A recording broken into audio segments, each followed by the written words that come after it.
வினாயணி 214 மாண்புமிகு உறுப்பினர் மு அப்துல் வகாப் மாண்புமிகு போக்குவரத்துறை அமைச்சர். நான் பதில் சொன்ன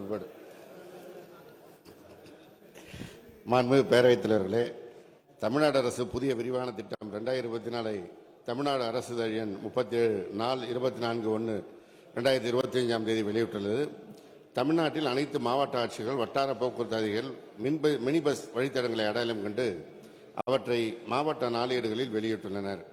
மாண்புமிகு சட்டமன்ற உறுப்பினர் அவர்கள் தங்கள் சட்டமன்ற தொகுதிக்கு உட்பட்ட பாளையங்கோட்டை தொகுதி மேலப்பாளையம் சந்தை ரவுண்டனா முதல் ஆசாத் சாலை வழியாக திருநெல்வேலி டவுன் வரை செல்கின்ற அந்த வழித்தடத்தையும் இன்னும் கூடுதல் வழித்தடங்களும் கண்டறியப்பட்டால் அவற்றை சம்பந்தப்பட்ட மாவட்ட ஆட்சியர்கள் மாவட்ட அரசியல் பிரசுரிக்கவும் பிறகு அதற்கான பேருந்து வசதி ஏற்பாடு செய்து தரவும் வழிவகை செய்யப்படும் என்பதை தங்கள் வாயிலாக தெரிவித்துக் கொள்கிறேன். மாண்புமிகு உறுப்பினர் அப்துல் வகாப். மாண்புமிகு பேரவைத் தலைவர் அவர்களே, பாளையங்கோட்டை சட்டமன்ற தொகுதி மேலப்பாளையம் சந்தை ரவுண்டான ஆசாத் ரோடு வழியாக ஆசாத் ரோடு மேலநத்தம் கரப்பந்துறை வழியாக திருநெல்வேலி டவுன் பகுதிக்கு சிற்றுந்து மினி பஸ் இயக்க முன்வருமா என்பதை தங்கள் மூலமாக கேட்டு அமர்கின்றனர். மாண்புமிகு அமைச்சர். மாண்புமிகு பேரவைத் தலைவர்களே, ஏற்கனவே குறிப்பிட்டபடி அந்த வழித்தடங்கள் மாவட்ட அரசியலில் பிரசுரிக்கப்பட்டு தனியார் சிற்றுந்துகள் இயக்க நடவடிக்கை எடுக்கப்படும். மாண்புமிகு உறுப்பினர் அப்துல் வகாப்.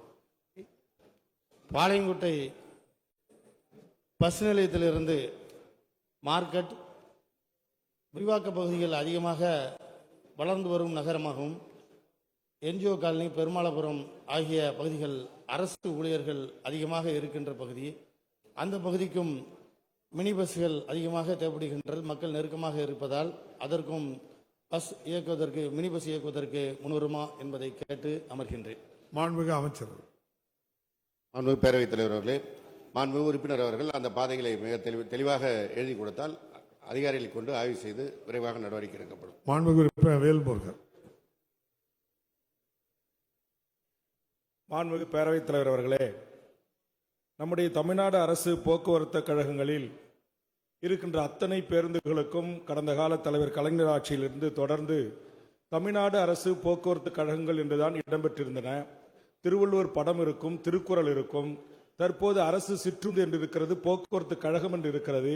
ஏன் தமிழ்நாடு என்கிற பெயர் தூக்கப்பட்டது? ஏன் திருவள்ளுவர் படம், திருக்குறள்கள் சமீப காலமாக அரசு பேருந்துகளில் இடம்பெறவில்லை என்பதை புரிந்து மாண்புமிகு அமைச்சர் அதற்குரிய நடவடிக்கை மேற்கொள்வார்களா என்பதை, தமிழ்நாடு அரசு போக்குவரத்து கழகம் என்பதை மீண்டும் பெயர் இடம்பெறுவதற்கு ஆவண செய்வார்களா என்பதை தங்கள் வாயிலாக கேட்டு அமர்கிறேன். மாண்புமிகு அமைச்சர். மாண்புமிகு பேரவைத் தலைவர் அவர்களே, மாண்புமிகு உறுப்பினர் அவர்கள் சொல்வதை கவனத்தில் கொண்டு தமிழ்நாடு என்பது விடுபட்டிருந்தால் நிச்சயமாக எழுதுவதற்கு நடவடிக்கை எடுக்கப்படும். ஆனால் திருக்குறளை பொறுத்தவரை புதிதாக வந்திருக்கின்ற அத்தனை பேருந்துகளும் திருவள்ளுவர் படத்தோடு இடம்பெற்றிருக்கிறது. மாண்புமிகு உறுப்பினர் அவர்கள் பேருந்துகளில் பயணம் செய்யவில்லை என்பதனால் அவருக்கு தெரியவில்லை. அடுத்த முறை புதிய பேருந்துகளை அறிமுகப்படுத்த வரும்போது நானே வருகிறேன், அவரையும் அழைத்துக் கொண்டு செல்கிறோம். நேற்றைக்கு கூட சமூக வலைதளத்திலே ஒரு பதிவு, ஒரு நண்பர் அவர் பாவூர் சத்திரத்திலிருந்து நான் குற்றாலம் போனேன், போகின்ற வழியிலே அந்த பேருந்தில் இரவு நேரத்தில் திருவள்ளுவர் படம் அந்த விளக்கு வெளிச்சத்தில் மின்னுவதை பார்த்து ஒளிர்வதை பார்த்து எனக்கே மகிழ்ச்சியாக இருக்கிறது என்று புகைப்படம் எடுத்து பிரின்ஸ் என்பவர் சமூக வலைதளத்தில் பதிவு செய்து நேற்று அது வைரலாக பகிரப்பட்டுக் கொண்டிருக்கிறது என்பதையும் தங்கள் கவனத்திற்கு கொண்டு வருகிறேன். மாண்புமிகு உறுப்பினர் MC சண்முகையா. அன்புமிகு பேரவைத் தலைவர் அவர்களே, எனது ஒட்டப்பிடாரா சட்டமன்ற தொகுதியில் மாப்பிள்ளை பகுதி அதிக மக்கள் தொகை கொண்ட பகுதியாகும். இந்த பகுதியில் பேருந்து வசதி இல்லாத காரணத்தால் காலை 7 மணி முதல் இரவு 9 மணி வரை தூத்துக்குடியிலிருந்து எட்டயபுரம் விளக்கு, மாப்பிள்ளை ஊரணி, டேபிஸ்புரம், தாளமுத்து நகர், சிலுவைப்பட்டி வரை இந்த வழித்தடத்தில் நகர மகளிர் விடியல் பயண பேருந்து இயக்கிடவும் மற்றும் தூத்துக்குடியிலிருந்து காலை 7 மணி முதல் 9 மணி வரை APC கல்லூரி, KVK சாமி நகர், பாரதி நகர், குமரநகர், சோட்டையந்தோப்பு, மாதா நகர், ராஜபாளையம், தாளமுத்து நகர் வரை அரசு சிற்றூர்ந்து மினி பஸ் இயக்கிடவும் அரசு ஆவண செய்யுமா என்பதை பேரவைத் தலைவர் வாயிலாக அறிய விரும்புகிறேன். மாண்புமிகு அமைச்சர். மாண்புமிகு பேரவைத் தலைவர்களே, மாண்புமிகு உறுப்பினர் சண்முகையா அவர்கள் ஏற்கனவே பல வழித்தடங்கள் நீட்டிப்பு கேட்டு செய்து கொடுக்கப்பட்டிருக்கிறது. இவையும் பரிசீலிக்கப்பட்டு நடவடிக்கை எடுக்கப்படும். இன்னொன்று மினி பஸ் என்கின்ற அந்த விஷயத்தை கேட்கிறாங்க. இப்பொழுது அரசை பொறுத்தவரை நாம் வழக்கமாக இயக்குகின்ற பேருந்து தான் எல்லா இடத்திலும் இயக்கிக் கொண்டிருக்கின்றோம். மினி பஸ் என்பது தனியார் அவர்கள் வழித்தடத்திலே இயக்குகின்ற பேருந்து. எனவே அரசு பேருந்துகளை இயக்குவதற்கு முன்வரும்.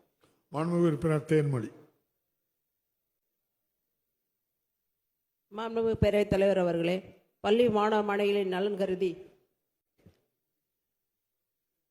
திண்டுக்கல் டு நிலக்கோட்டை செம்பட்டி வழியாகவும் திண்டுக்கல் டு கொடைரோடு வழியாகவும் புதிய வழித்தடங்கள் ஏற்படுத்தி தரவும், மேலும் எங்கள் தொகுதியில் உள்ள இந்த பழைய பஸ் எல்லாம் புது பஸ்ஸாக மாற்றி தர்றதுக்கு அரசு முன்வருவா என்பதை மாண்புமிகு பேரவைத் தலைவராக கேட்டுக்கொள்கிறேன். மாண்புமிகு அமைச்சர் அவர்கள். மாண்புமிகு பேரவைத் தலைவர் அவர்களே, எல்லா இடங்களிலும் பழைய பேருந்துகள் ஓடிக்கொண்டிருப்பதெல்லாம் படிப்படியாக புதிய பேருந்துகள் வர வர மாற்றி இயக்கப்பட்டு கொண்டிருக்கிறது. கடந்த 15 நாட்களுக்கு முன்பாக கூட திண்டுக்கல் மாவட்டத்தில் மாண்புமிகு அமைச்சர் ஐபி அவர்கள், மாண்புமிகு அமைச்சர் சக்கரபாணி அவர்கள் எல்லாம் புதிய பேருந்துகளை இயக்கி வைத்திருக்கிறார்கள்.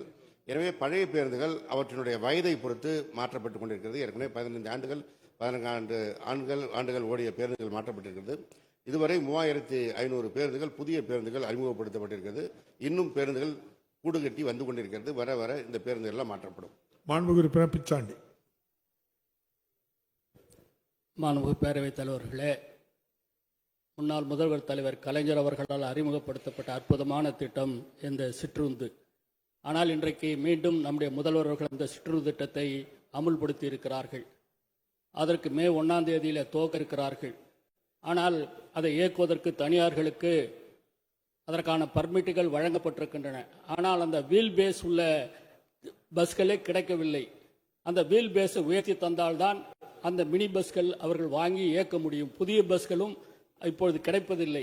ஆகவே மாண்புமிகு அமைச்சர் அவர்கள் இதை மனதிலே கொண்டு அந்த வீல் பேஸை மாற்றி தந்தால் பல பள்ளிக்கூட பஸ்களை எல்லாம் அவர்கள் வாங்கி பழைய பஸ்களை அந்த சிற்றுந்திலே அவர்கள் இயக்க ஆவணம் செய்ய முடியும்.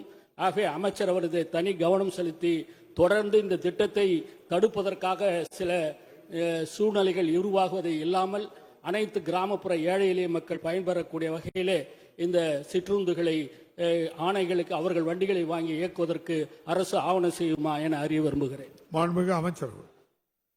மாண்புமிகு பேரவைத் தலைவர்களே, மாண்புமிகு பேரவை துணைத் தலைவர் அவர்கள் பேருந்து இயக்குவதிலே மிகுந்த அனுபவம் கொண்டவர். அவர் கூறுகின்ற ஆலோசனை முக்கியமான ஆலோசனை தான். ஆனால் வீல் பேஸை அதிகரித்தால் பெரிய பேருந்துகளுக்கும் அதற்கும் பிரச்சனை வரும். ஏற்கனவே பெரிய பேருந்துகள் இயக்குகின்றவர்களுக்கு இந்த மினி பேருந்துகள் இயக்குகின்ற வழித்தடங்கள் குறித்து பல்வேறு கருத்துக்கள் இருக்கின்றன. எனவே அந்த நிர்வாக சிக்கல் வராமல் இருப்பதற்கு தான் அந்த நடவடிக்கை எடுக்கப்பட்டிருக்கிறது. ஆனால் இந்த மினி பேருந்து திட்டம் நடுவிலே நலிவடைந்திருந்ததை மீண்டும் சரி செய்வதற்கு மாண்புமிகு முதலமைச்சர் அவர்கள் நடவடிக்கை எடுத்து இப்பொழுது அந்த பேருந்துகள் இயக்குவதற்கு புதிய பேருந்து நிலையங்களோ அல்லது பக்கத்தில் இருக்கின்ற அரசு மருத்துவமனை, உயர்நிலைப்பள்ளி, கல்லூரி போன்ற வரைக்கும் கூடுதலாக இயக்குவதற்கு பல்வேறு சலுகைகள் தரப்பட்டிருக்கிறது. எனவே அதன் மூலமாக இந்த பேருந்துகள் நிச்சயமாக ஒரு கிட்டத்தட்ட 1500க்கும் மேற்பட்ட பர்மிட்டுகள் வழங்கப்பட்டிருக்கிறது. பலரும் புதிய பேருந்துகளும் வாங்கி கொண்டிருக்கிறார்கள். நிச்சயமாக நல்ல முறையில் திட்டம் செயல்பாட்டிற்கு வரும்.